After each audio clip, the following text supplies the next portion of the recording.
Good afternoon. I am Reverend Wanda Bonner, and this is my pastor, Reverend Dr. Zedric Clayton, and he is assisting me with my interview of Readiness for Ministry.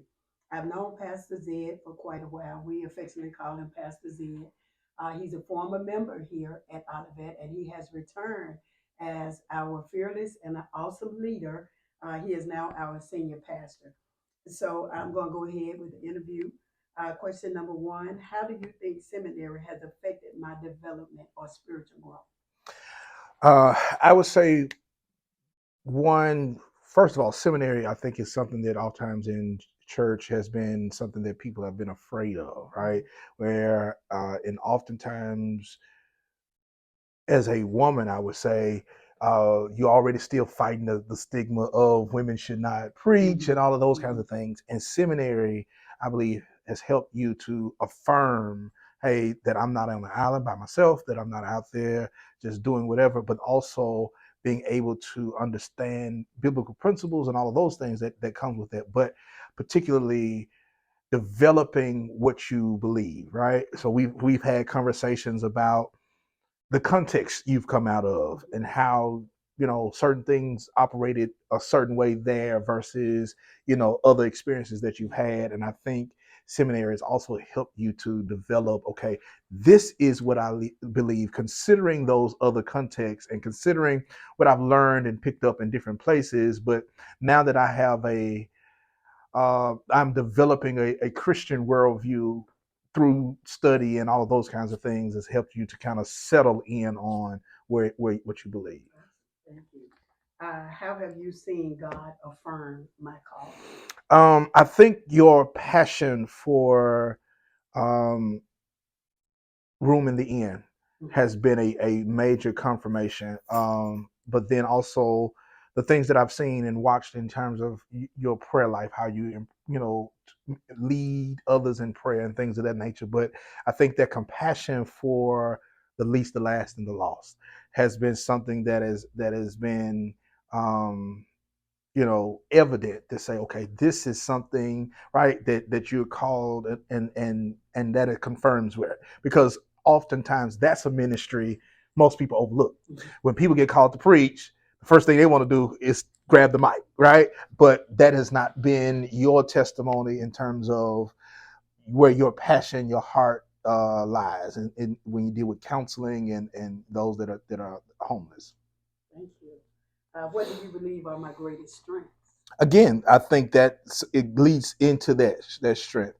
Um, Understanding the journey that you've had, the things you survived and come through, and it has given you a passion and a compassion for people that have gone through certain trials and struggles.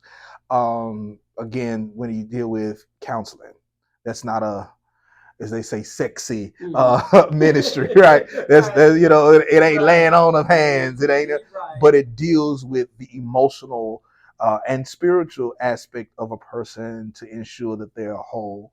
But then too, just to minister to the same people that a lot of folks look over, right? Is a major strength, and I think that is born out of your own survival story. Mhm. What are some areas you would recommend that I focus on in order to be better prepared for ministry?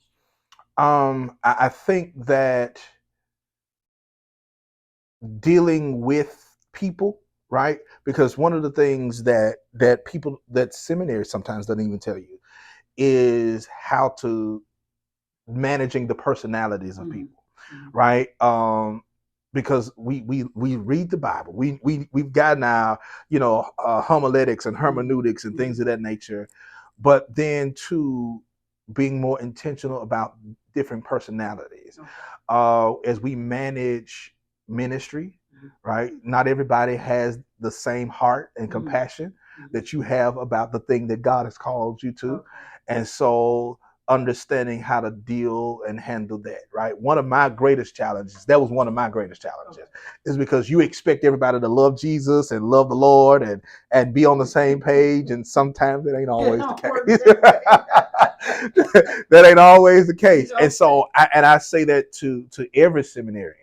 hey, if you have a heart and desire for ministry, one of the chief things you're going to have to learn to do is manage people. All right, because we come in sometimes with rose-colored glasses. We're expecting everybody to be excited about the word and excited about God, and you can run into a deacon, or you can run into a mother or somebody that ain't quite there. Agree. Mhm. Okay. What is one word of advice that you can give me to help my calling? um, Strengthen the prayer life, and not that to say that your prayer life is not strengthened, but the more God does in you, the deeper you have to go in prayer. Because again, there is a spiritual warfare that is attached to the call, right? And whenever you are doing a work that God has assigned, you also have to put on the whole armor of God, right? And so that making sure that when you are, the further you go, the deeper you go in ministry, the stronger your prayer life has to be, because if not, it can be burdensome. There are When you deal with the fact that the statistic says 1,500 pastors a month quit ministry, right? We're not talking about, that doesn't include staff pastors. Right. That doesn't include, people that are called to ministry but are not working full time in ministry. That's not including those either.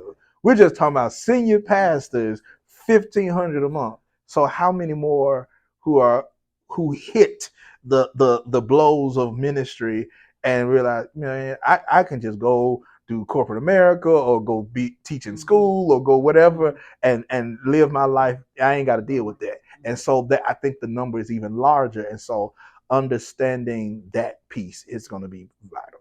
Okay. And what roles or contexts do you believe I would serve best?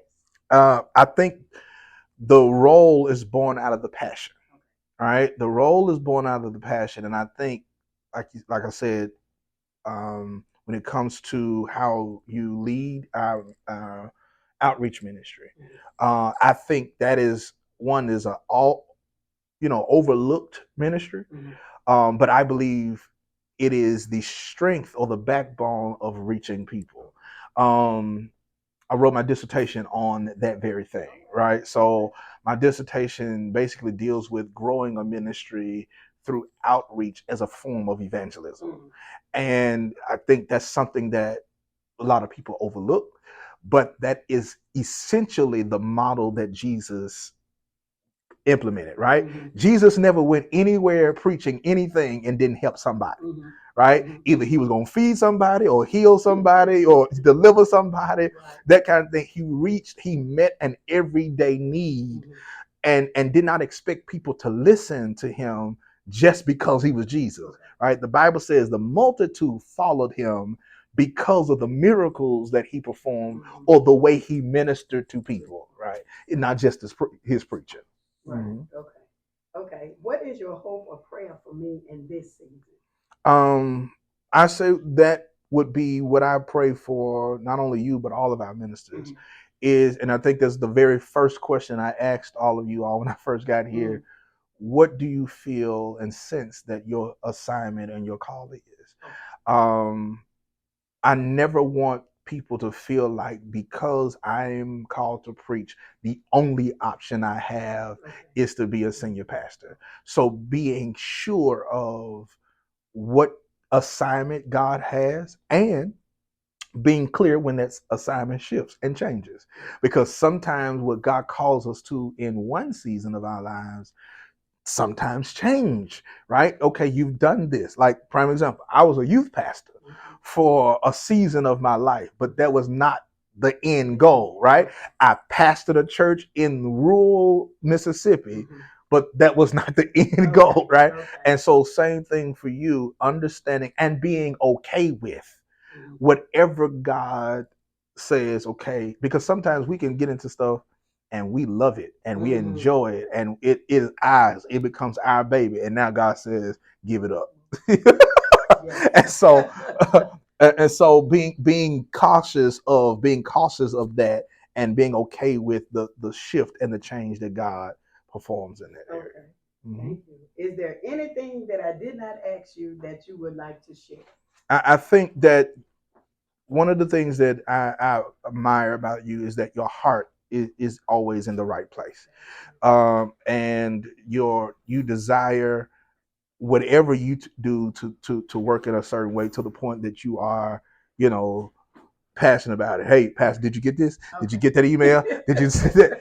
And that is an admirable a trait, because it means, hey, I'm serious about what I do, and I want what I do to be done with excellence and to the best of your ability. So I'm excited about that. Well, thank you so much. I appreciate all of that. Just let me say thank you again for helping me with this assignment. I was remiss when we started in asking you how were you. Okay. I do apologize. How are you today? I'm doing great. I'm doing amazing. I think we both nervous. Yeah. So I kind of put the horse before the cart. But again, thank you so much for helping me with this assignment. Most definitely. Most definitely. We're excited about your future and excited about what God is doing in your life. Thank you. All right.